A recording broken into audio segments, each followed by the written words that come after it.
સમાચાર હીટવેવને લઈને tuition classes સંચાલકોએ મોટો નિર્ણય લીધો છે। રાજ્યમાં બપોરે 12 થી 4 વાગ્યા સુધી ટ્યુશન ક્લાસીસ બંધ રહેશે। સવારે સાંજે ટ્યુશન ક્લાસનો સમય રાખવાનો નિર્ણય લેવામાં આવ્યો છે। ધોરણ 10 12ની વેકેશન બેચ બંધ રાખવાનો નિર્ણય લેવામાં આવ્યો છે। અમદાવાદ ગાંધીનગરમાં રેડ એલર્ટ અને અન્ય જગ્યાએ હજી પણ હીટવેવની ચેતવણી છે। રાજ્યભરમાં ગરમી રેકોર્ડ તોડી રહી છે।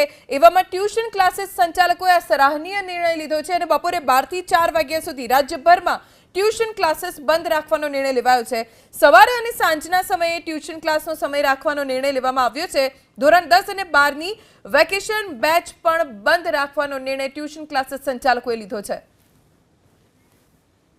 ગરમી જેટલી બધી પડે છે એવામાં ટ્યુશન ક્લાસીસ સંચાલકોએ નિર્ણય લીધો છે કે જ્યારે સૌથી વધારે ગરમી હોય એ સમયગાળો બપોરે 12 વાગ્યાથી લઈને 4 વાગ્યા સુધી કે જ્યારે સૌથી વધારે ગરમી પડતી હોય છે, આવા સમયે વિદ્યાર્થીઓને મુશ્કેલી ન પડે, તડકામાં તેમને ટ્યુશનમાં જવું ન પડે, ક્લાસીસમાં જવું ન પડે, એટલે 12 થી 4 ટ્યુશન ક્લાસીસ બંધ રહેશે।